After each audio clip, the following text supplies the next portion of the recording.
Euh, Peut-être d'abord, en guise d'introduction, vous indiquer pourquoi est-ce qu'on est là aujourd'hui. Donc, l'idée de ce webinaire, c'est d'introduire le concept de l'EFC, donc qu'on puisse vous donner quelques informations sur ce référentiel, qu'on vous présente, comme je l'indiquais en préambule, la trajectoire d'une entreprise qui est membre du club, donc Calliope, et qu'on vous présente également en fin de webinaire les différents outils d'accompagnement des chefs d'entreprise qui souhaitent s'engager dans l'EFC, donc au travers de l'action du club Grand Est, ainsi qu'au travers de l'action du club Aura, avec l'intervention de Nicolas, puisqu'aujourd'hui, on organise ce webinaire en partenariat avec le club Clé.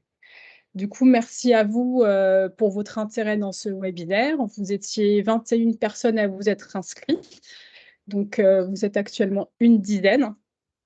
Donc, on va poursuivre la présentation avec nos différents intervenants. Donc, moi, pour ceux qui me connaissent, je suis Delphine Caballon. J'anime le club EFC Grand Est depuis maintenant 2 ans au sein d'Initiatives Durables. Et je laisse la parole à Étienne puis à Nicolas pour se présenter brièvement avant qu'on aille dans le vif du sujet.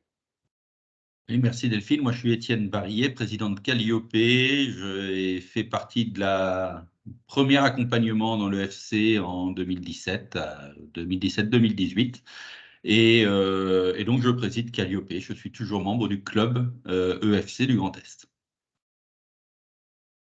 Et bonjour à tous. Du coup, moi, je suis Nicolas Frango, donc je travaille au CIRID, le Centre international de ressources et d'innovation pour le développement durable, donc basé à Saint-Étienne, en Auvergne-Rhône-Alpes, et structure qui porte la dynamique qui est connue de la fonctionnalité de la coopération en région.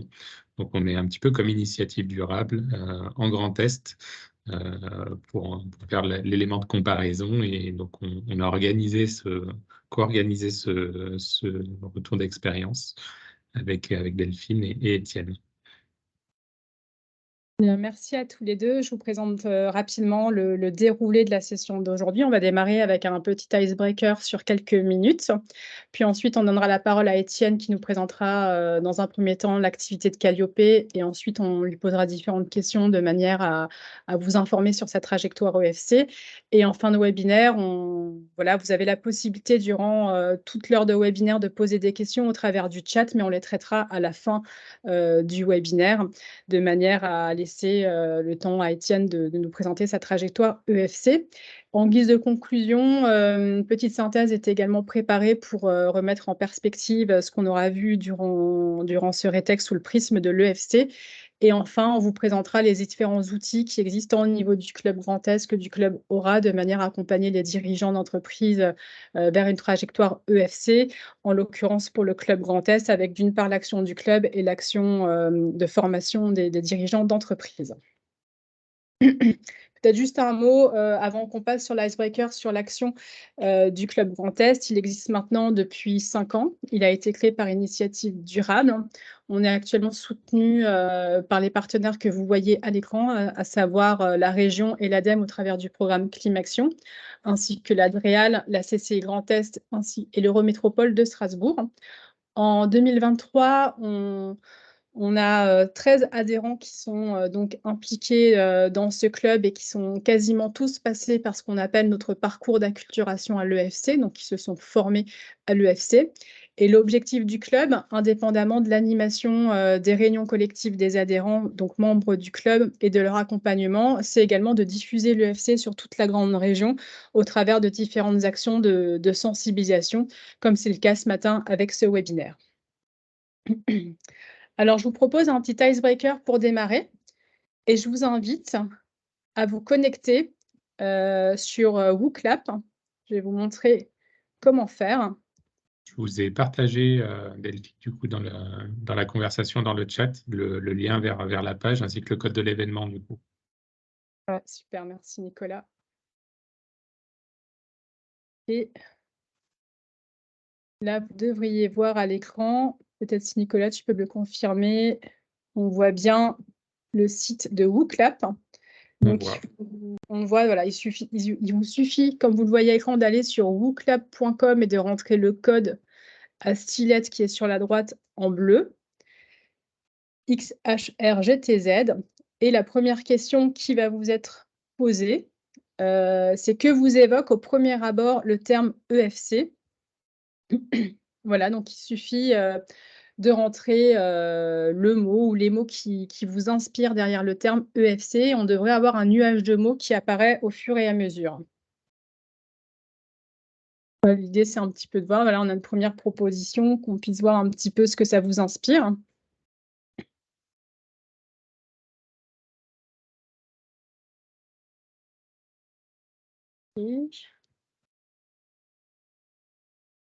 Donc, on nous parle de nouveaux modèles économiques, d'environnement, d'usage, de résilience, d'échange, de coopération, de performance également, oui. Développement durable, nouveaux partenariats, focus usage.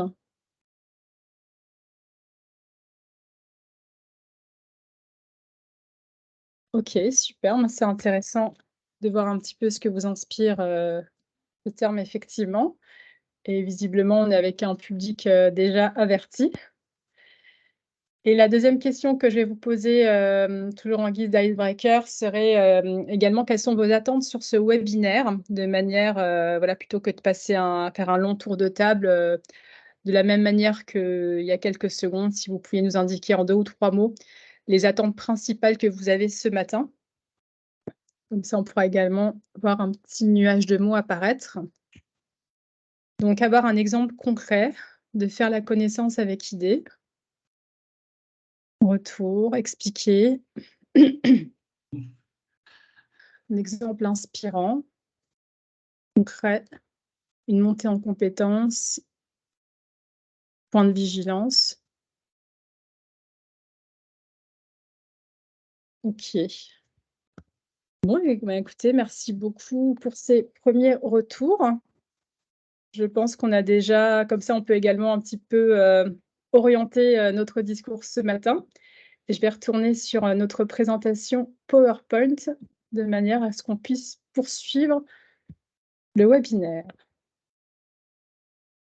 Alors, je vous demande juste quelques secondes, le temps que j'y retourne. Alors, pendant la présentation, n'hésitez pas à poser vos questions dans le chat, comme ça je les garde bien au chaud. Je peux les regrouper aussi s'il y en a qui convergent, et comme ça Étienne pourra y répondre sur le temps dédié à la fin.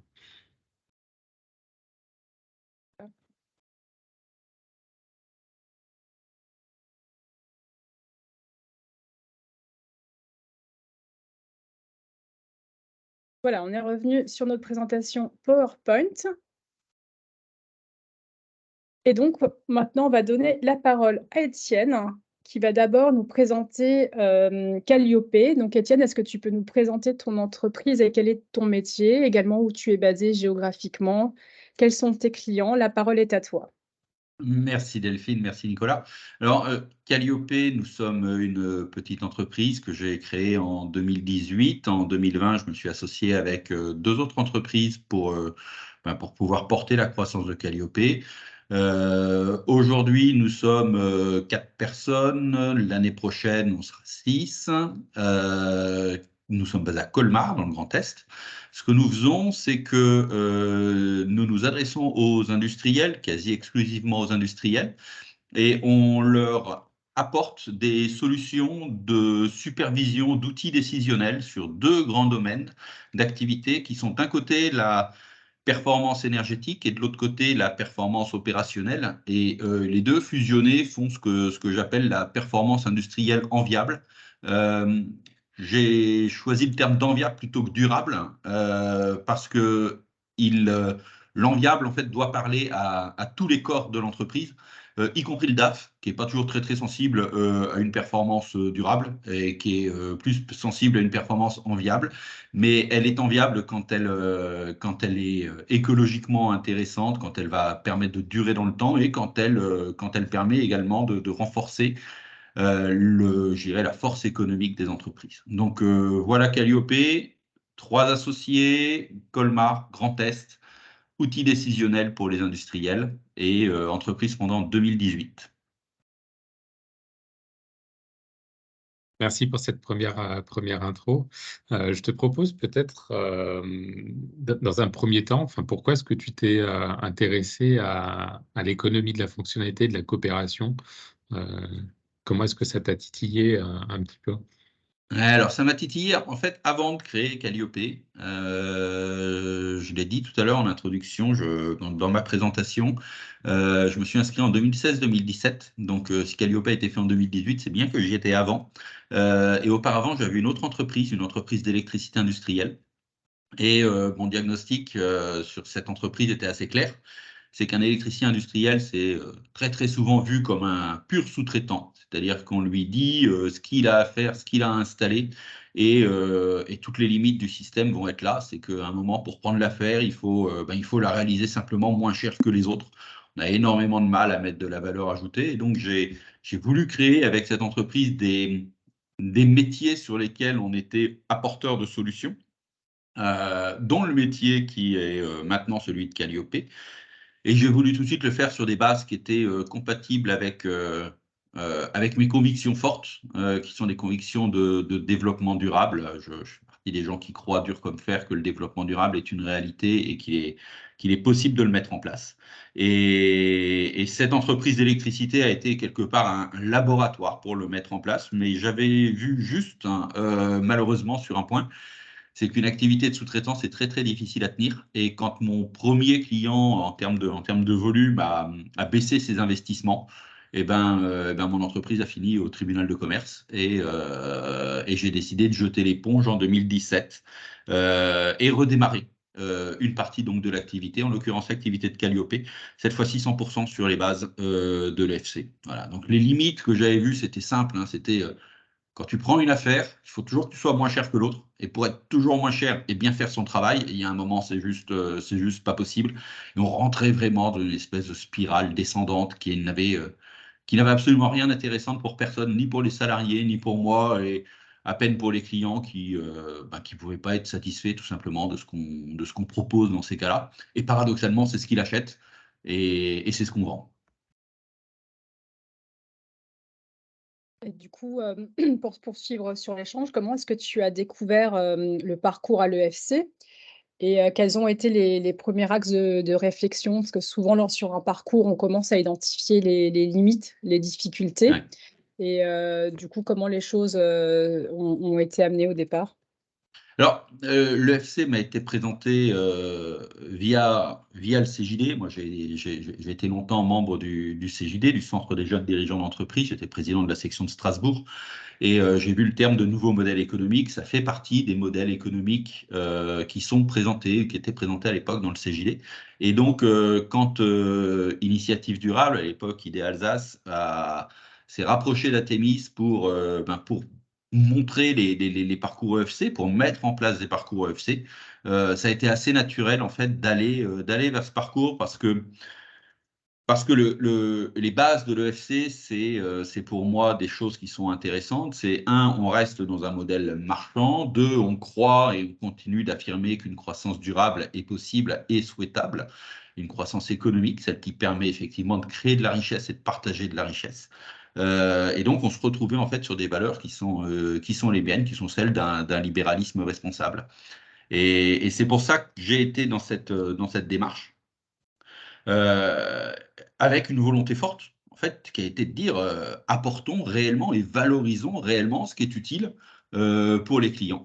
Et on n'est pas déçu quand on fait le FC, on se fait très très sérieusement bousculer sur ces visions des modèles économiques. Il y a des choses qui sont intéressantes, et je pense notamment à cet aspect de se dire qu'est-ce que j'apporte réellement, c'est quoi réellement les valeurs ajoutées de mon entreprise, versus, de l'autre côté, sur quoi est-ce que j'assois quelque part la facturation de mon activité.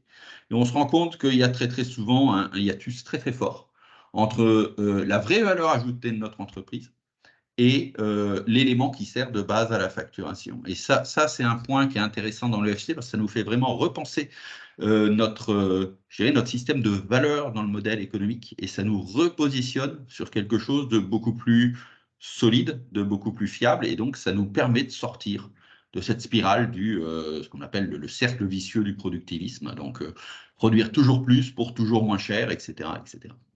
Donc voilà, ça a été les choses intéressantes, avec très vite quand même des choses qui sont apparues. C'est qu'on parle de l'idéal, se faire rémunérer sur les effets utiles et quasiment exclusivement sur les effets utiles. C'est bien, il y a un vrai principe de réalité.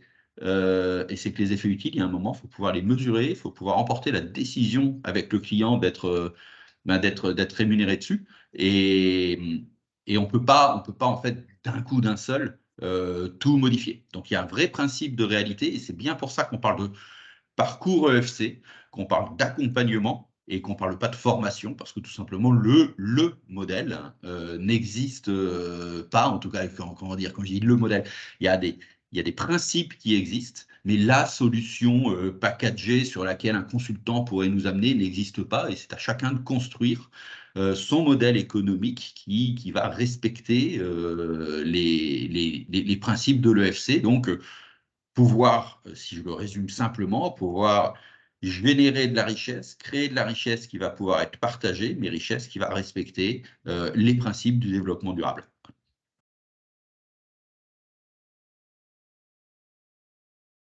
Alors, on ne t'entend pas, Nicolas, je crois que tu as oublié de remettre ton micro. J'ai oublié de réactiver mon Je micro. t'en prie.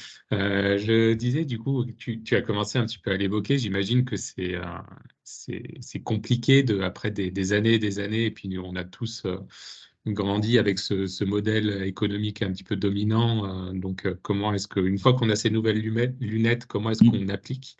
Donc, ça a été quoi? Enfin, comment est-ce que ça a évolué ensuite, en fait, ta réflexion? J'imagine qu'il y a d'autres choses d'autres barrières, enfin, d'autres éléments que tu as rencontrés. Comment est-ce que ça a évolué ensuite, cette réflexion? Oui, alors, ce qui a été assez intéressant dans mon parcours, même si ça a été humainement compliqué, c'est le passage des deux entreprises.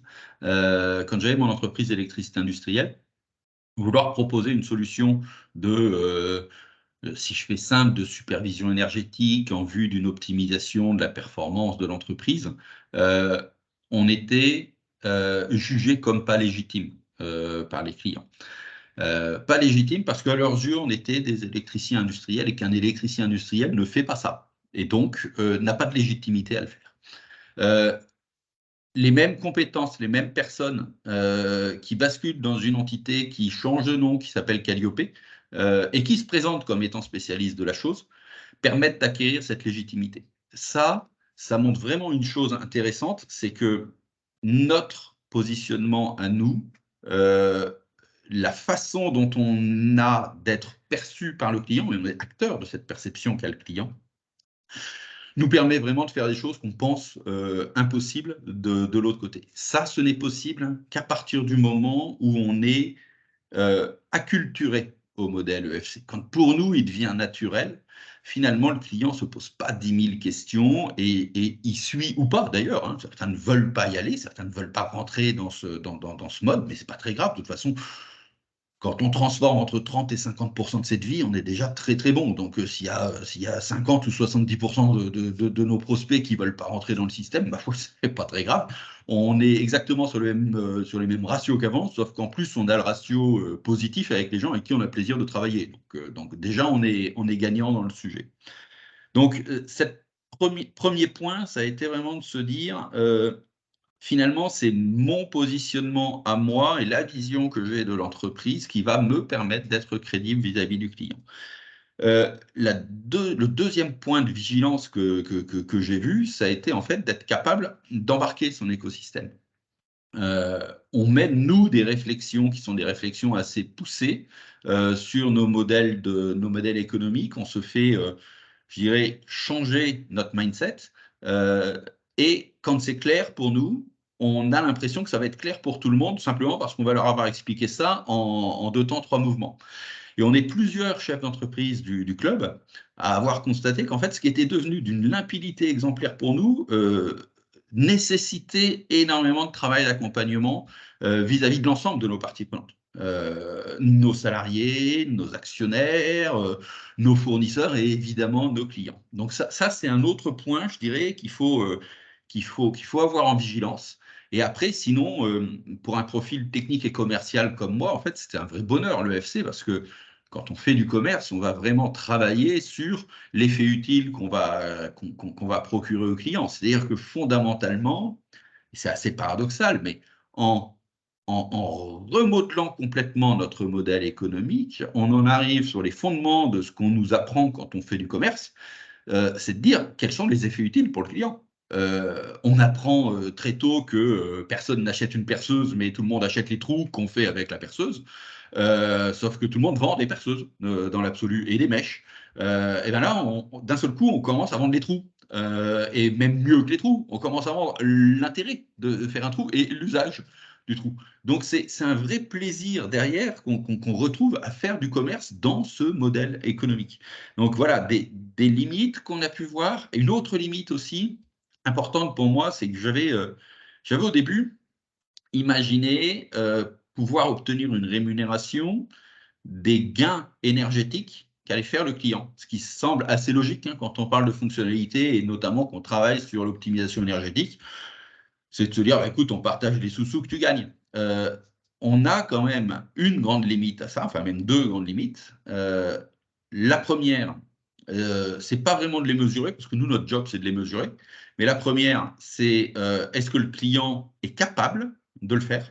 C'est-à-dire, est-ce qu'il est capable de passer un budget qui va être estampillé énergie à un budget qui va être estampillé, je ne sais pas quoi, prestations, consulting, etc. En fait, dans plein d'entreprises, les budgets sont étanches. Et donc, on ne peut pas passer un budget énergétique à un budget consultation. Donc, ça ne marche pas.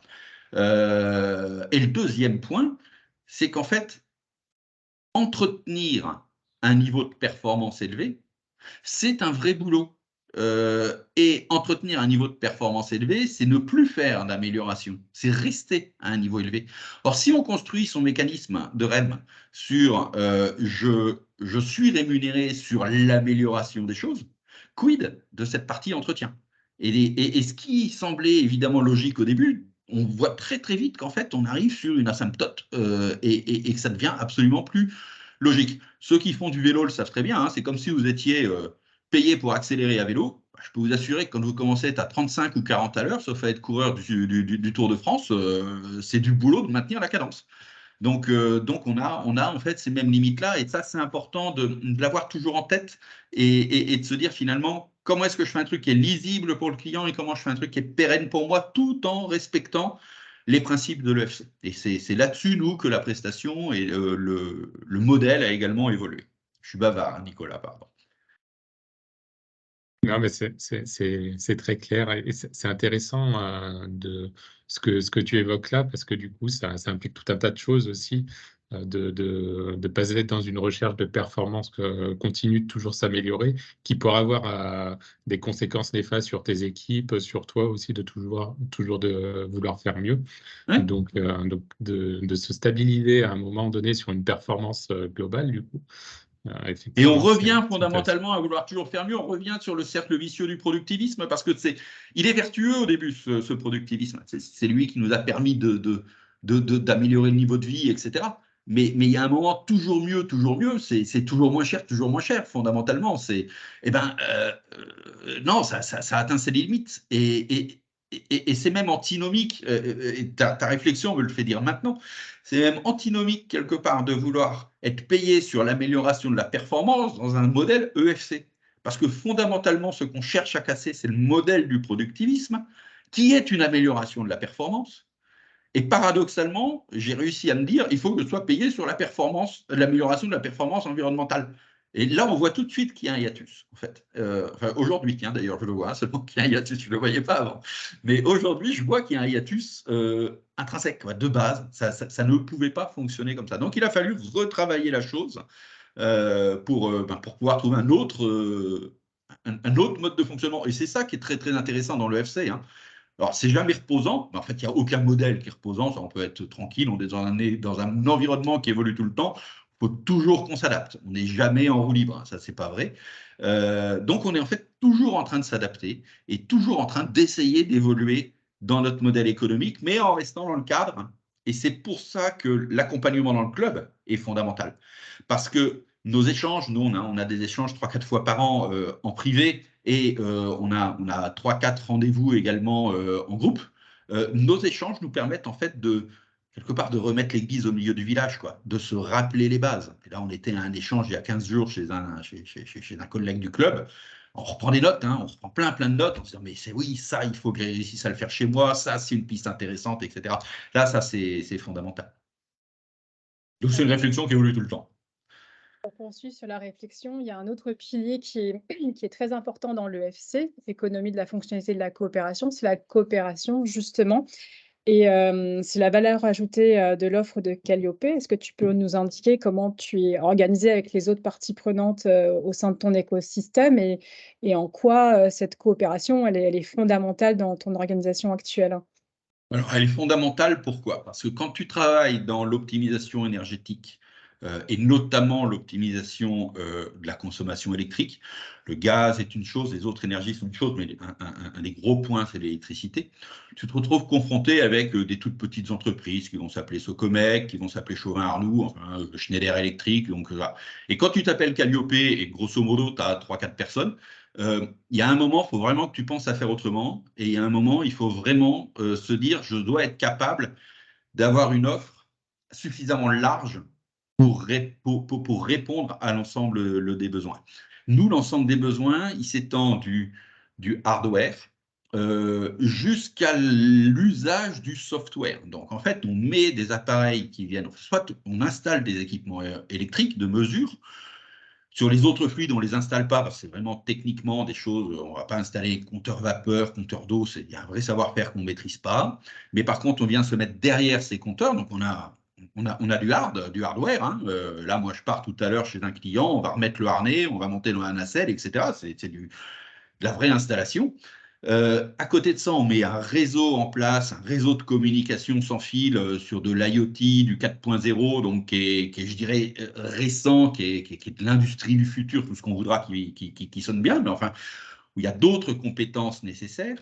On a ensuite une plateforme web pour pouvoir échanger et partager toutes les données. Donc, ça veut dire qu'il faut des compétences dans le web, il faut pouvoir aller récupérer des infos sur les systèmes informatiques des clients, tout en respectant la sécurité informatique. Enfin, là, on devient de l'informatique et de l'informatique industrielle. Et derrière, en plus, il faut accompagner le client pour en faire quelque chose d'utile de tout ça. Et là, on est bureau d'études énergétiques. On a besoin de gens qui sont des spécialistes de la performance industrielle. Et évidemment, nous, on ne peut pas tout avoir, surtout quand on aime le travail bien fait. On est obligé de travailler en coopération avec d'autres acteurs. Et c'était juste une évidence absolue. Et de façon un peu surprenante pour moi, dans l'EFC, c'est le C de coopération qui a été le premier facteur important et le facteur déterminant, encore plus que la fonctionnalité. Et là, par contre, pour travailler avec d'autres acteurs, c'est là aussi que c'est important d'avoir les bases du modèle en tête et d'être capable de rappeler ou d'expliquer simplement à nos interlocuteurs quelles sont pour nous les règles d'une coopération qui tiennent la route. Et c'est là qu'on se rend compte qu'en fait, ce qui match, c'est certes les technos, mais c'est surtout les hommes et les femmes qui travaillent ensemble. Est-ce qu'on partage des valeurs? Est-ce qu'on partage la même vision du business? Est-ce qu'on est capable, chacun, de déterminer quelle est notre valeur ajoutée? Moi, j'aime bien prendre cet exemple de dire ma valeur ajoutée, c'est ce qu'il y a dans ma gamelle. Et ta valeur ajoutée, c'est ce qu'il y a dans ta gamelle à toi. Et essayer de mettre deux chiens l'un à côté de l'autre qui vont, et s'il y en a un qui va piquer dans la gamelle de l'autre, ça risque de mal se passer. Bon, là, ça va être exactement la même chose chez nous. C'est-à-dire qu'on a bien défini qui a de la valeur sur quoi et comment est-ce que toute cette valeur va travailler ensemble. Le définir en amont, c'est une chose, le faire vivre, c'en est une autre, et c'est là qu'il faut vraiment créer des bases de confiance, et je crois que le mot-clé, c'est confiance, et créer la confiance avec nos partenaires. Paradoxalement, si la notion de taille est importante, le philosophe nous dit que quand un mec de 120 kg parle à un mec de 60 kg, le mec de 60 kg écoute. C'est vrai que s'il y a une grande différence de taille entre les acteurs, ça peut être très compliqué. Mais au-delà de la taille, c'est vraiment est-ce qu'on on a les décideurs en face de nous, et est-ce qu'avec ces décideurs, on partage des valeurs business, des vues du business qui sont compatibles. Et à partir du moment où ça c'est fait, alors on peut commencer à travailler. Et moi, là où je suis relativement content, c'est qu'il y a quelques-uns des partenaires avec qui je travaille qui ont été suivre ou qui vont aller suivre l'acculturation dans le modèle EFC. Parce qu'ils se rendent compte en fait de la valeur ajoutée, ils se rendent compte de la différence qu'il y a entre travailler avec Calliope et travailler avec des autres. À titre d'exemple, c'est exceptionnel qu'il y ait des relations d'apporteurs d'affaires entre les entreprises avec qui je travaille. On se renvoie la balle, on coopère, mais on ne se donne pas 2, 3, 5 ou 10% d'une affaire quand on a ramené ça, quand c'est un tel qui est à l'origine. En fait, on a trouvé un intérêt, une symbiose à travailler ensemble, et on a réussi à trouver un équilibre qui fait que le business de l'un, de facto, quand il est amené chez un client, tire le business de l'autre vers le haut. Et ça c'est fondamental quand on arrive à le faire. Mais encore une fois, mentalité et choix de ses partenaires, mais au même titre qu'on doit choisir ses salariés, au même titre qu'on choisit ses clients. Il y a juste un moment, en fait, on choisit de travailler avec des gens qui sont compatibles avec nous et qui partagent les mêmes valeurs.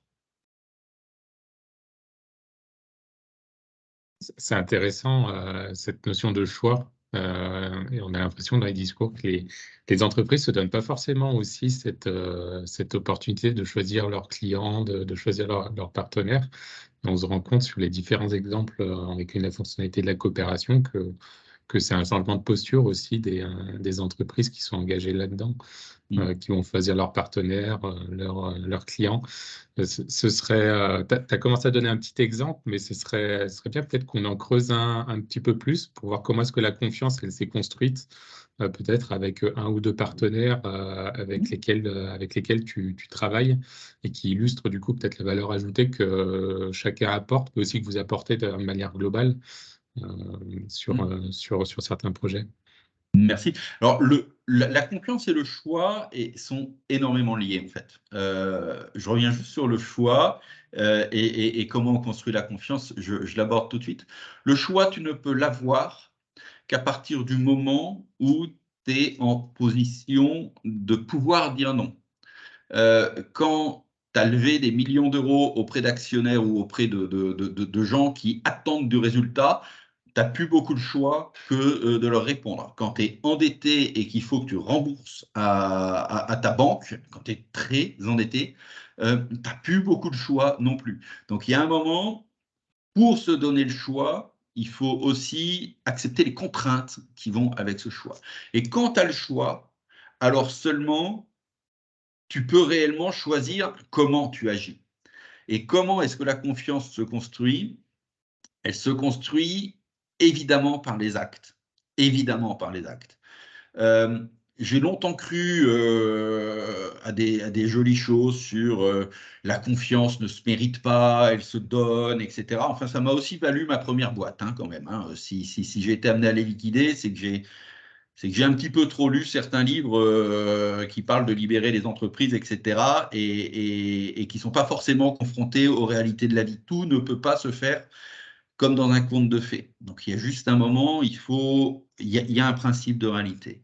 Cette confiance, elle se construit, en étant très clair sur ce qu'on veut atteindre, très clair sur la façon d'échanger avec nos partenaires.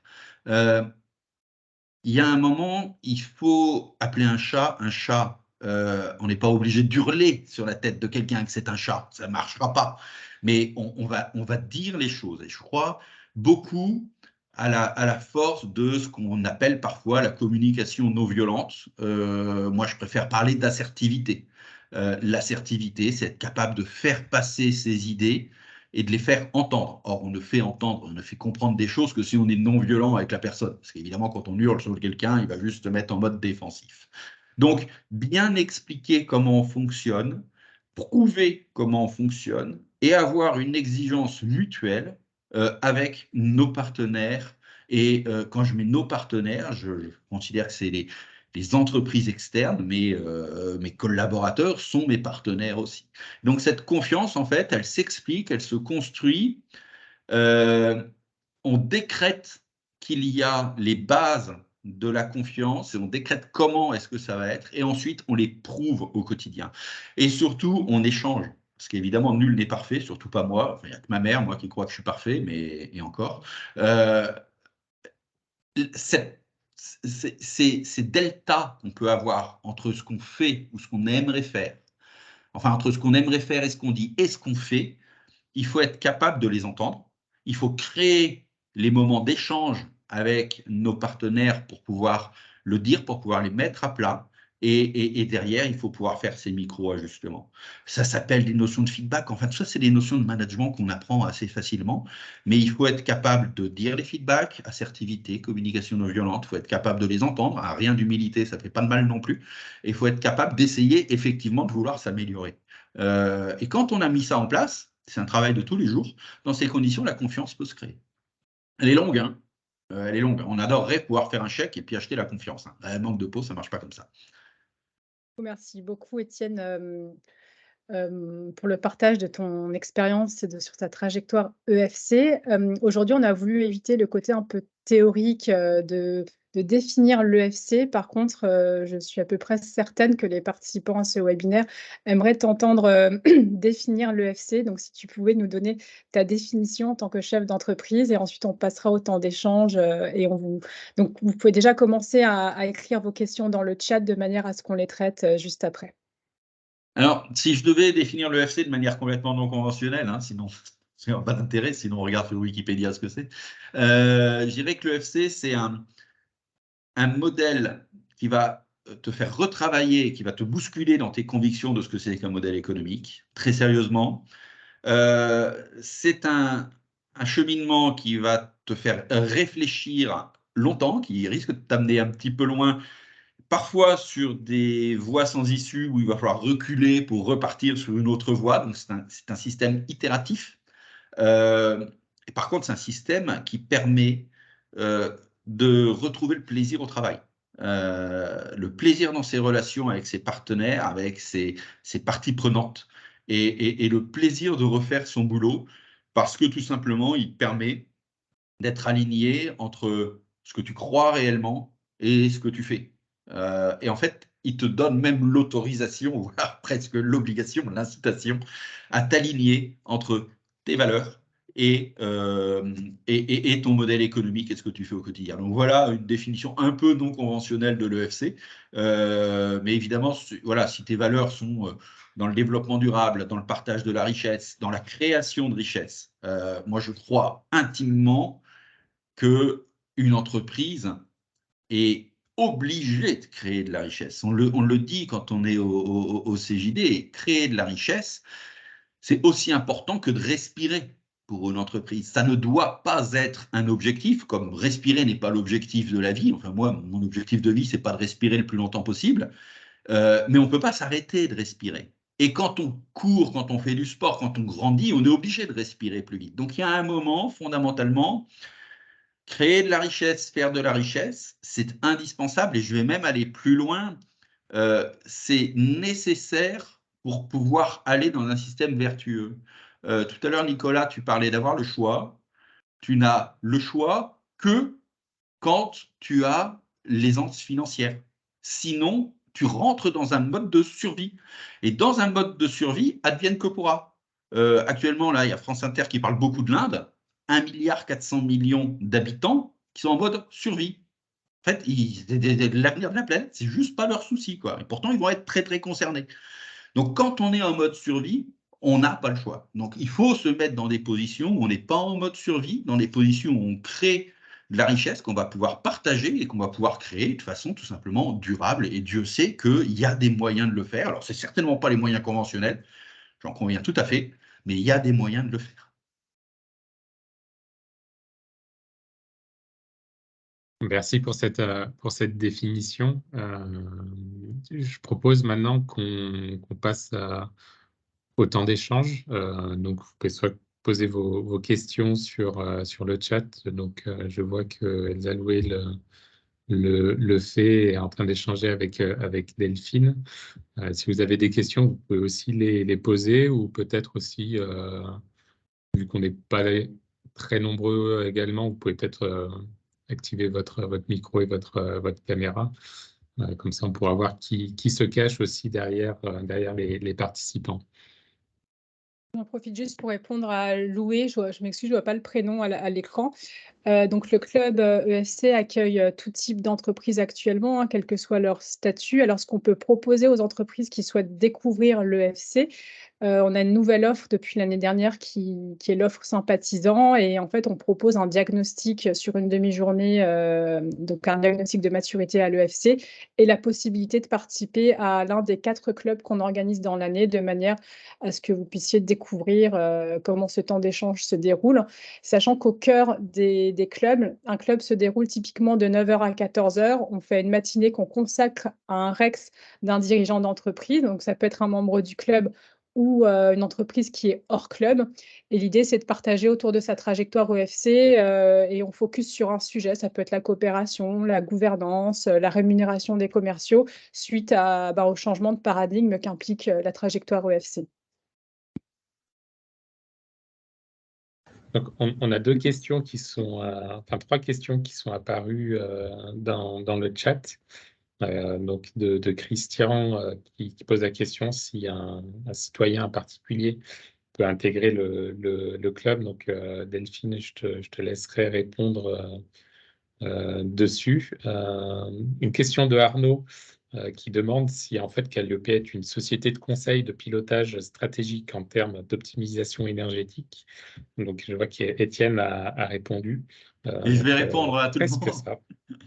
On y est presque, et c'est toute la difficulté en fait de la chose. On a énormément de mal à rentrer dans des cases, mais moi ça fait 50 ans que j'ai du mal à rentrer dans des cases, donc ça ne me perturbe pas des masses. Le conseil en performance énergétique, c'est les bureaux d'études énergétiques qui l'apportent. Les bureaux d'études énergétiques sont nos partenaires et ils nous ramènent des clients. Donc, quand je parle de bien savoir où est la VA, c'est important. Donc, nous, en fait, on déploie des solutions d'outils décisionnels auprès des clients, le hard, le soft. Et la partie servicielle qu'on fait, c'est de permettre aux clients de tirer les meilleures parties de ces outils décisionnels. Donc, on l'accompagne dans la mise en place des indicateurs, on peut l'accompagner dans sa réflexion, mais forcément, comme je travaille avec des bureaux d'études énergétiques, on va s'arrêter au moment de la réflexion. On ne va pas aller dimensionner un nouveau groupe froid, on ne va même pas aller lui dire, tiens, si tu veux améliorer le rendement de ta chaudière, il faut faire comme ci, il faut faire comme ça. On va même un petit peu au-delà, et parfois, il y a des échanges intéressants avec les BE énergétiques. BE énergétique a une forte tendance à se concentrer, quand on regarde une chaudière, sur son rendement de la chaudière. Grosso modo, je mets du gaz dedans, je sors de l'énergie secondaire, transformée, de l'eau chaude, de la vapeur, etc. C'est quoi le rendement de ma chaudière? Quand chez Calliope, on va dire, OK, le rendement de la chaudière, c'est une chose. Nous, ce qui va nous intéresser, c'est que si tu achètes du gaz, c'est pour produire de la production derrière. Enfin, je sais rien, tu sors des sablés, tu sors des stylos, ce que tu voudras. On va plutôt ramener les kilowattheures de gaz à la production que tu fais. Grosso modo, est-ce que ce qu'a produit ta chaudière est utilisé avec pertinence? Ça va être la différence de positionnement que nous, on va pouvoir avoir par rapport à un bureau d'études, mais jamais sans rentrer en compète. Toujours, où est ta VA, où est ma VA? Et en fait, on est sur un vrai manque aujourd'hui du marché où il y a très peu de gens qui sont capables de déployer une solution hard, soft, combinée, et donc hardware, software, hein, et d'accompagner le client dans l'usage du software. Et j'ai vu une autre question sur quel est le modèle de facturation de Calliope. Ce qui va aller ensemble. Le modèle de facturation de Calliope, il est assis sur 2 gros piliers.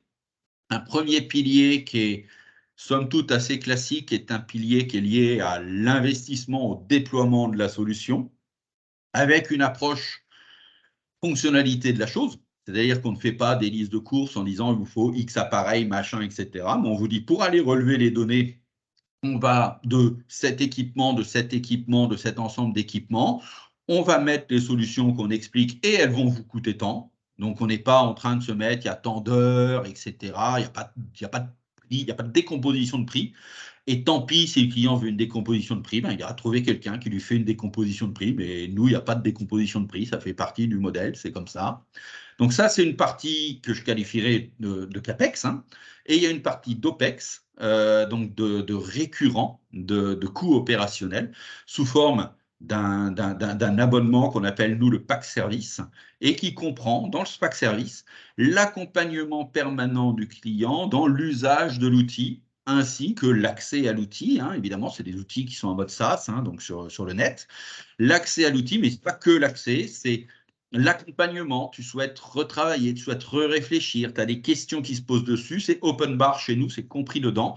Et également la partie garantie du hardware. Honnêtement, c'est du matériel électronique. Hein. L'électronique, ce n'est pas de la mécanique, hein. Ça ne tombe pas en panne. Hein. Mais c'est hyper rassurant vis-à-vis du client de lui garantir un hardware fonctionnel en permanence. Donc c'est 2 points. Alors, c'est 80% sur une affaire. Hein. 80-90%, c'est du CAPEX. Et le 10%, ça va être de l'OPEX. Mais de l'OPEX qui s'accumule, en fait. Et chaque client nous laisse en permanence environ 10% de son CAPEX. Il nous le laisse en OPEX tous les ans. Et donc, lui, il s'accumule pour devenir un moment assez intéressant là-dessus. Voilà le modèle de facturation qu'on a mis en place, que j'ai intégré aussi récemment. C'est que j'avais une grosse réflexion sur cette partie. Jusqu'à maintenant, on formait les gens, enfin jusqu'à quelques mois, on formait les gens à l'usage de l'outil. Et une fois qu'on lui avait montré comment ça marchait, on lui disait, écoute, tu es un grand garçon, tu fais, quoi. Et là, on s'est rendu compte que, ben non, en fait, juste notre client, il a autre chose à faire que d'y être tous les jours. Donc, il y a un moment, il a besoin d'être accompagné là-dessus. Et ça a été de se dire, OK, au lieu de lui expliquer comment on fait, on va l'accompagner dans le fait de faire. Là aussi, on s'est cherché. Hein. On a dit, on fait à sa place. Puis bon, on s'est rendu compte qu'en fait, si l'entreprise ne transpire pas un minimum sur ses indicateurs et si elle n'y laisse pas un petit peu de son énergie, ben, ça n'accroche pas, ça fait un bel effet téflon, donc c'est pas utilisé. Donc il y a un moment, il faut y laisser un peu de soi, donc faut suer sur les indicateurs. Donc on ne les fait pas pour lui, mais on les travaille ensemble. Par contre, sur la partie technique de que je te prends les entrées, que je m'en forme, ça c'est nous qui faisons parce qu'on gagne du temps et le client gagne du temps. Mais par contre, on veut que le client transpire un peu sur ses indicateurs, il transpire un peu sur ses outils. Ça, c'est fondamental. Il faut qu'il y laisse en fait de l'émotion. Et s'il y laisse de l'émotion, il l'utilise. Et là, il y a eu la question de se dire, est-ce que je fais une offre en bouquet de services? Donc, est-ce que le client, il peut prendre ou il ne prend pas? Et puis, réflexion avec Atemis dans le cadre des accompagnements individuels nous a amené à dire, plutôt que de faire une offre en bouquet de services, faisons une offre intégrée où dans tous les cas, c'est compris dans le prix. Donc, on a revu notre pricing pour pouvoir l'inclure, cette partie voilà, ramp-up, lancement, on l'appellera comme on voudra. On peut trouver des termes anglais, ça fait classe. Mais enfin, grosso modo, mise en place de l'outil. Et donc ça, on l'a intégré dans le service. Et là, on est en train de se staffer aussi pour pouvoir avoir plus de professionnalisme là-dessus. Parce que c'est moi qui m'y colle ou mon chef de projet qui s'y colle, et ben pendant qu'on fait ça, on ne fait pas le reste. Et donc là, on est en train de regarder pour pouvoir le faire, et toujours dans l'optique de se dire, sans manger dans la gamelle du bureau d'études énergétiques. Donc plutôt en coopérant avec le BE énergétique, quand il y a BE énergétique en place. Voilà. Je suis très très long sur mes réponses. Toutes mes excuses, Nicolas, Delphine. Je propose qu'on prenne une dernière question en charge et ensuite qu'on passe à la conclusion. Si quelqu'un souhaite prendre directement la parole, ou ce que je vois que Barbara est arrivée à allumer sa caméra. Donc, ou est-ce que quelqu'un avait une autre question à poser en direct peut-être? Bah, sinon, je vous propose qu'on passe tout doucement à la conclusion. Je vous propose en quelques slides de conclure sur ce qu'on peut retenir du REX d'Étienne ce matin. Donc, sous le prisme du référentiel de l'EFC, il y a énormément de choses qui ont été dites. C'était compliqué de tout synthétiser sur quelques slides de conclusion. Mais ce qu'on peut d'ores et déjà vous indiquer, Étienne a parlé bien sûr en introduction, c'est un accompagnement à l'EFC va toujours s'opérer avec une première phase de diagnostic durant laquelle pardon, on va repérer les limites, les différentes difficultés rencontrées par l'entreprise. C'est vrai qu'Étienne nous a indiqué que sa première société, Regelec, dont tu as déposé le bilan, je crois, au moment du parcours, a servi finalement de laboratoire durant lequel tu as pu faire tes premières expérimentations, puisqu'en même temps, tu suivais le parcours de l'EFC. également vu que c'était un secteur, celui de l'énergie, qui était soumis à une très forte concurrence. Et donc, des premières questions sous-jacentes qui ont émergé du côté de Calliope, c'est comment se positionner en tant qu'expert sur les questions de l'énergie, comment développer, avoir une offre plus lisible pour Calliope et de manière connexe au niveau de l'accompagnement de ses clients. C'est vrai qu'il y a eu une vraie réflexion pour pouvoir discerner le vrai besoin du client. C'est vrai que c'est quelque chose qu'on fait régulièrement en EFC, c'est le parallèle entre le formel, ce qui est sur le devis, sa plaquette de com, ce qu'on sait faire, et le réel, donc ce dont le client va avoir réellement besoin. Et c'est également ce qui peut faire la différence entre une prestation de service et une relation de service. Du coup, en EFC, on va énormément s'atteler à questionner le client dans ses usages réels de manière à comprendre comment il va utiliser la solution qu'on peut lui proposer. Un autre point important du référentiel EFC, ce sont les effets utiles. On en a également parlé, on ne peut pas tout mettre à l'écran, mais du côté de Calliope, on a vu, Nicolas l'a également souligné, qu'il y avait un changement de posture qui s'était opéré du côté de Calliope. Pourquoi? Parce que l'entreprise, du coup, se positionne au niveau des collaborateurs, donc au niveau du client, comme un accompagnateur. Elle va l'aider à solutionner ses problèmes, à identifier des améliorations pour pouvoir les mettre en œuvre. Et chez le client, donc au-delà des économies d'énergie qui vont être réalisées grâce aux solutions de Calliope, eh bien, il y a des effets utiles qui vont être apportés, comme l'amélioration de la productivité, la professionnalisation des équipes de production et de fil en aiguille, une baisse de l'absentéisme. Et enfin, sur la question de la coopération et de la confiance, ce qu'on peut également noter du côté de Calliope, c'est, Étienne, tu l'as dit plusieurs fois, c'est vrai que la confiance, la coopération notamment, c'est une évidence absolue. On voit bien que l'organisation actuelle de Calliope fonctionne grâce à cette complémentarité avec les autres acteurs, de manière à toucher un panel plus large de clients. On voit également que c'est la réponse collective des acteurs donc dans leur organisation qui va permettre de prendre en charge le besoin du client, puisqu'il va y avoir différentes étapes au niveau de son besoin. Et enfin, sur cette question de la coopération entre les acteurs, on voit bien qu'elle se construit pas à pas. Elle n'est pas innée finalement. Elle doit bien sûr répondre à des enjeux de pertinence et reposer sur la confiance des acteurs entre eux. Ce sont des points qu'on travaille énormément également en EFC, puisqu'on va s'atteler à repérer toutes les ressources immatérielles dans son entreprise, dans son organisation, avec ses différentes parties prenantes, et on va essayer de les développer, de les capitaliser, puisqu'on considère qu'elles font enfin voilà, que ce sont vraiment des actifs indispensables finalement à une bonne organisation d'une entreprise. Et donc pour conclure, le modèle de Calliope, on voit bien que c'est l'implication des acteurs entre eux, voilà, qui repose sur un partenariat gagnant-gagnant qui fait toute la force du modèle actuel. Donc ça, c'était pour faire une petite remise en perspective côté EFC. Donc ce webinaire touche à sa fin. Peut-être un mot encore, Étienne en a parlé régulièrement. Du côté du club EFC, ce qu'on peut actuellement proposer aux dirigeants d'entreprises qui s'intéressent à l'EFC, qui ont envie de se lancer dans ce qu'on appelle une trajectoire EFC, un premier outil qui est le SaaS d'acculturation à l'EFC. C'est vrai qu'Étienne nous indiquait qu'il n'aimait pas trop le mot formation, on ne l'aime pas trop non plus, puisqu'on va même parler de SaaS de déformation à l'EFC. Voilà, en tout cas, nous, on vous propose chaque année, avec Initiative Durable, le club et notre partenaire Atemis, de vous former, donc vous, dirigeants entreprises, à l'EFC. On propose, c'est le petit graphique que vous voyez sur la droite, 3 jours et demi de déformation, qui sont composés de 3 jours de formation collective et d'une demi-journée de conseils personnalisés, durant lequel on va établir un diagnostic de votre activité. On va essayer de repérer vos principales limites et les premières opportunités qui pourraient profiler une future trajectoire EFC. Donc ça, c'est un premier outil qu'on peut vous proposer.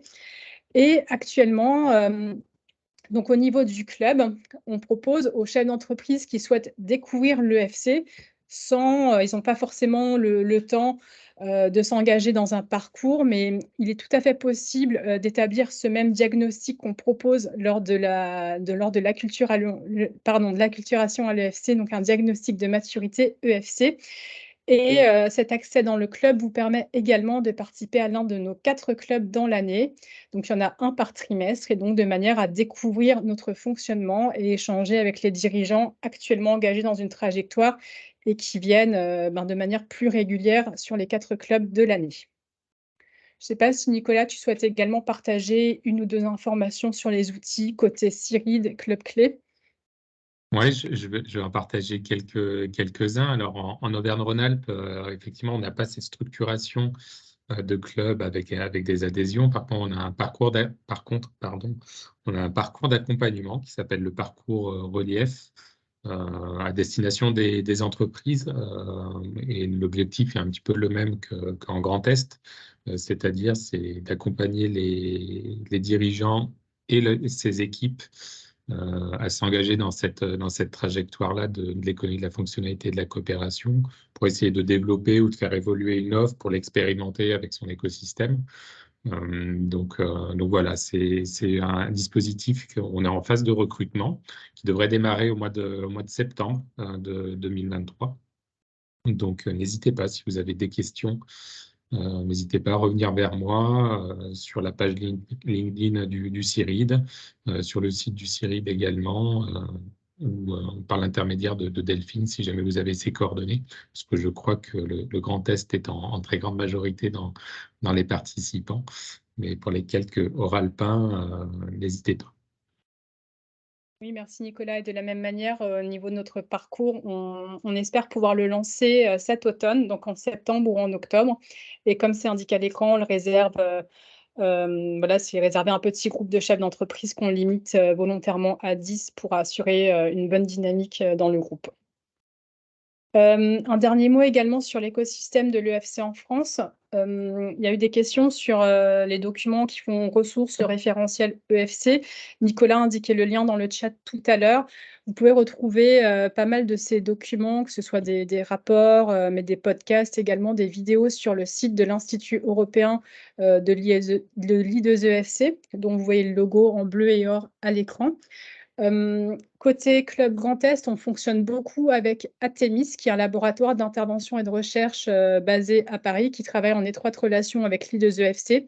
C'est-à-dire que durant notre parcours d'acculturation et lors de l'animation de nos clubs, on va systématiquement s'appuyer sur l'expertise de ces intervenants chercheurs, qui sont pour la plupart maîtres de conférences, doctorants en économie, mais également en ergonomie ou encore en psychologie du travail.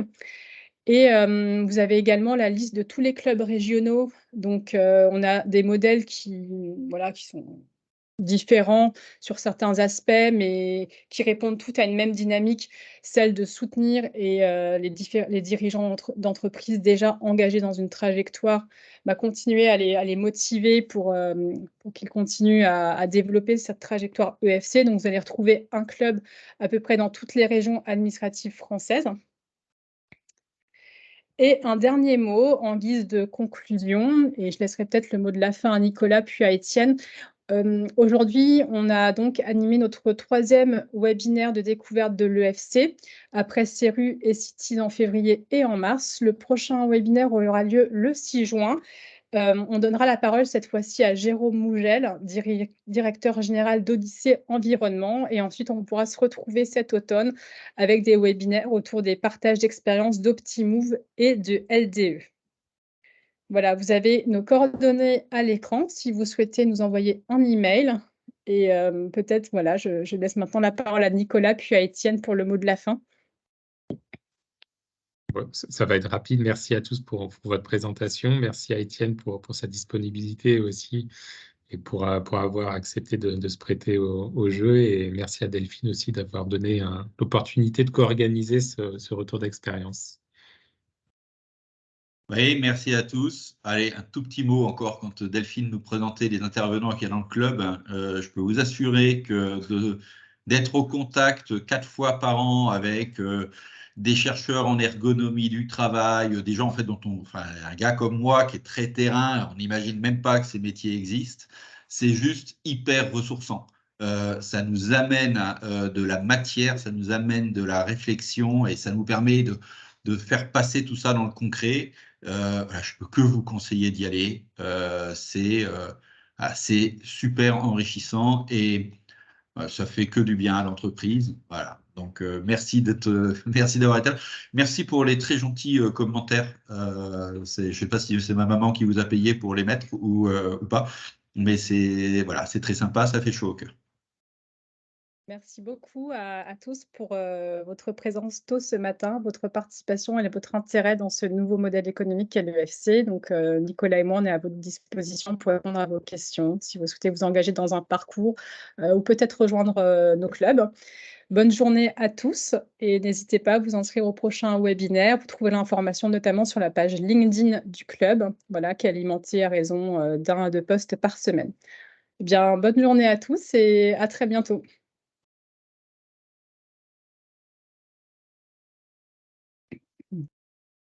Au revoir.